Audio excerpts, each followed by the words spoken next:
রংপুরের কাউনিয়া উপজেলায় তিস্তা তীরঘেঁষা গ্রামটিতে 1000 মানুষের বসবাস। গেল এক মাসে ভাঙনে বিলীন হয়েছে অন্তত 1.5 কিলোমিটার এলাকা।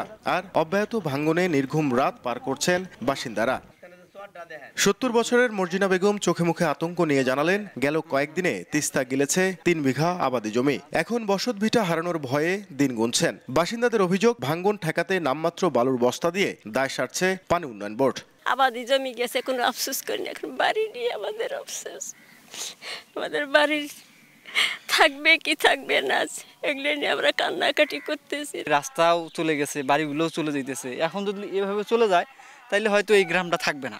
যে এখন যে ভয়াবহ অবস্থা দাঁড়াইছে, এখন আসলে এখন বাড়ি ঘর নিয়েই তো খুব আমার বিপদের মধ্যে আছি। মানে বিপদ মানে খুব আতঙ্কের মধ্যে আছি। বাংলাদেশ অংশে তিস্তার 115 কিলোমিটারের মধ্যে 100 কিলোমিটারই অত্যন্ত ঝুঁকিপূর্ণ। আর এবছর বর্ষার আগে তিস্তার বিভিন্ন অংশে শুরু হয়েছে এমন তীব্র ভাঙন।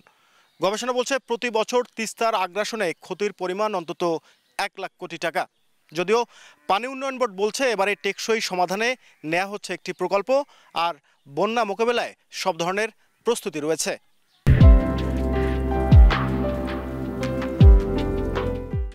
তিস্তা প্রায় 100 কিলোমিটারের মতোই জায়গায় ভাঙন প্রবণ আছে। এখানে আমরা একটা ডিপিপি তৈরি করার প্রচেষ্টায় আছি।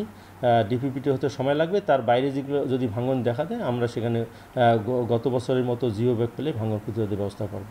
নদী অধিকার কর্মীরা বলছেন, মহাপরিকল্পনা বাস্তবায়ন না করে তিস্তা শাসন কোনোভাবেই সম্ভব নয়। এরা প্রতিবারেই একটা করে নতুন নতুন প্রকল্প হাজির করে, এবং এই প্রকল্পগুলো প্রতিবারেই এই টাকার অপচয় ছাড়া আমরা কিছু মনে করি না। পানি উন্নয়ন বোর্ডের এই সব কার্যক্রম বন্ধ করে তিস্তা মহাপরিকল্পনা বাস্তবায়নের যে কাজ, সুনির্দিষ্ট কাজ, সেই কাজ শুরু করতে হবে। এদিকে উজানের ঢলে গেল 2 বছর ধরে তিস্তায় আসছে কাদা পানি, যা হুমকিতে ফেলছে জীববৈচিত্র্য।